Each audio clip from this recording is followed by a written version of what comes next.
Jadi sebelum mulai pembelajaran, terlebih dahulu Ibu akan membacakan judul materi pada pagi hari ini dan juga tujuan pembelajarannya. Nah, hari ini kita akan belajar tentang sistem pernapasan pada manusia. Ya. Tujuan pembelajaran pada hari ini yaitu yang pertama, siswa dapat menjelaskan pengertian bernapas melalui kegiatan tanya jawab dengan benar. Lalu siswa dapat menghubungkan nama organ pernapasan pada gambarnya melalui kegiatan penugasan dengan benar. Lalu yang terakhir yaitu siswa dapat menghubungkan nama organ pernapasan pada fungsinya melalui kegiatan penugasan dengan benar. Oke, sebelumnya di sini mau tanya. Nah, di sini siapa yang bisa menjelaskan apa itu sistem pernapasan? Sistem pernapasan pada manusia. Apa itu sistem itu? Sistem itu apa? Sistem. Siapa? Ayo menjelaskan sistem. Sistem itu adalah suatu kumpulan yang bekerja sama untuk melaksanakan suatu tugas atau untuk mencapai suatu tujuan. Jadi bagian-bagiannya itu apa saja? Bagiannya itu adalah organ-organ. Kalau di sistem pernapasan, bagian-bagian sekumpulan sistem itu kan sekumpulan bagian-bagian yang bekerja sama untuk melaksanakan suatu tujuan. Jadi kalau bagian-bagiannya di sistem pernapasan itu adalah organ-organ dari pernapasan manusia ini. Nah, kalau disimpulkan, jadi sistem pernapasan pada manusia itu adalah rangkaian organ pernapasan yang bekerja sama untuk membantu kita bernapas dengan lancar. Dan selanjutnya, dari sini ada pertanyaan, tahukah kalian indera yang digunakan manusia untuk bernapas? Nah, apa nama inderanya? Apa nama inderanya? Indera yang digunakan manusia untuk bernapas. Indera penciuman. Apa nama organnya?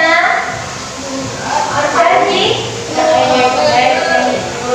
dan selanjutnya juga mau tanya, pasti kalian sudah pernah belajar tentang ciri makhluk hidup yang salah satunya yaitu bernapas. Nah, di sini siapa yang bisa menjelaskan apa itu arti bernapas? Bernapas ya, bernapas.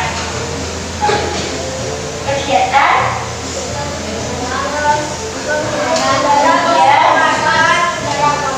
Betul sekali, Bapak. Ini siapa? Haikal ya, Haikal Pinter Haikal. Nah, jadi kita lihat jawabannya di sini ya.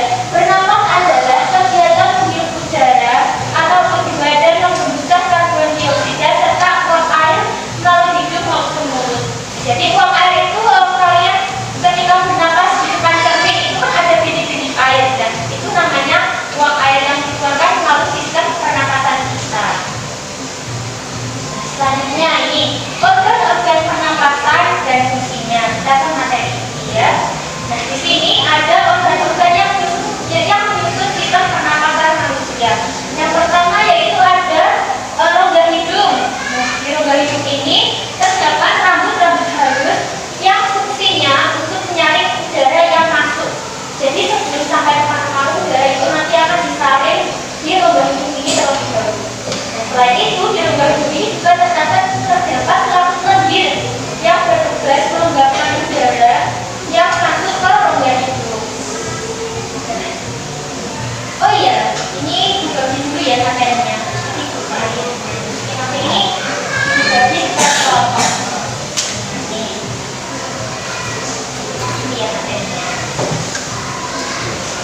seimbang ya, ini untuk satu kelompok.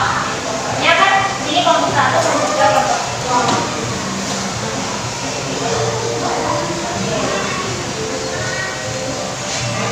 Selanjutnya yaitu di sini ada faring. Nah, faring ini merupakan jalannya udara untuk menuju ke paru-paru. Tepatnya di belakang lembar hidung. Ini sebagai jalannya udara. Selanjutnya yaitu laring. Nah, di laring ini terdapat kotak suara. Terdapat juga pita suara. Nah, ketika udara masuk melewati dua pita suara yang berimpit, maka timbul getaran. Nah, dari getaran itulah timbulnya suara kita, mengibatkan timbulnya suara kita. Selanjutnya yaitu trakea. Nah, di trakea ini bentuknya seperti tabung ya. Nah, ini sebagai jalan raya utama udara menuju ke paru-paru. Di trakea ini juga berfungsi untuk mengatur suhu udara sebelum masuk ke paru-paru. Jadi disesuaikan suhunya dengan suhu kita. Jadi menjadi lebih hangat. Kalau di pagi hari kan kalian seperti merasa menusuk ya udara yang masuk ke hidung. Nah itu artinya belum diatur suhunya kan. Kalau sampai di trakea baru bisa diatur suhunya dan disesuaikan dengan suhu tubuh kita. Ya kan? Kalau di pagi hari kan karena seperti menusuk gitu ya. Apalagi kalau di pegunungan pasti di hidung sini akan sangat sakit, ya kan? Selanjutnya yaitu organ bronkus ini percabangan dari trakea. Nah, di bronkus ini terdapat rambut-rambut halus atau yang bisa kita sebut dengan yang namanya silia. Nah, tugasnya yaitu sama dengan yang di bawah hidung tadi, yaitu menyaring udara. Jadi selain disaring di bawah hidung, disaring juga lagi di bronkus agar nanti setelah udara masuk ke paru-paru nanti bisa bersih, tidak ada kotoran yang masuk ke paru-paru. Jadi disaring lagi di bronkus ini. Nah, itu apa namanya, rambut-rambut halus itu bergerak secara bergelombang sehingga mengakibatkan darah itu keluar ke tenggorokan kita. Kan terkadang kita merasa seperti ada darah yang keluar ke tenggorokan ya. Nah itu artinya rambut ini sudah sama tugasnya untuk menyaring udara yang masuk ke dalam yang sebelum masuk ke dalam paru-paru. Jadi disaring dulu di bronkus, di percabangan dari trakea. Selanjutnya yaitu di sini ada bronkiolus. Nah, bronkiolus ini merupakan percabangan dari bronkus. Dan di bronkiolus ini tugasnya yaitu mengatur jumlah udara yang masuk. Jadi bisa diibaratkan ketika tadi kan kalian sempat olahraga ya. Nah, kalau olahraga kan kita membutuhkan banyak sekali udara yang masuk. Ketika kalian olahraga, kalian pasti membutuhkan udara yang banyak. Jadi nanti dia akan menyesuaikan, akan beradaptasi untuk lebar. Jadi memungkinkan untuk udara masuk lebih banyak.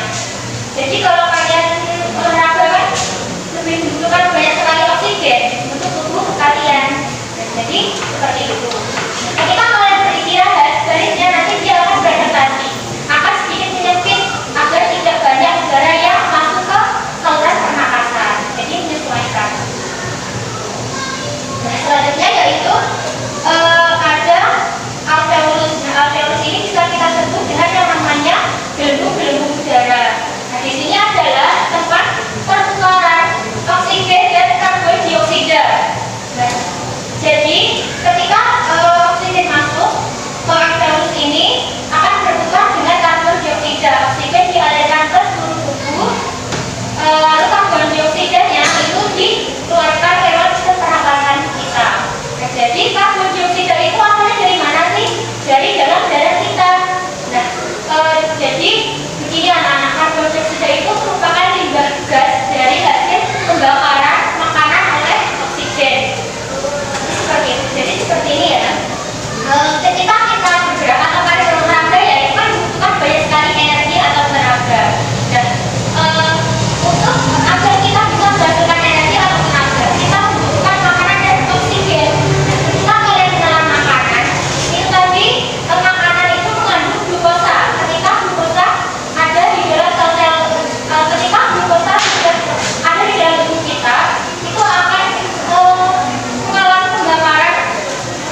Jadi karena kalian tadi sudah berhasil menjawab pertanyaan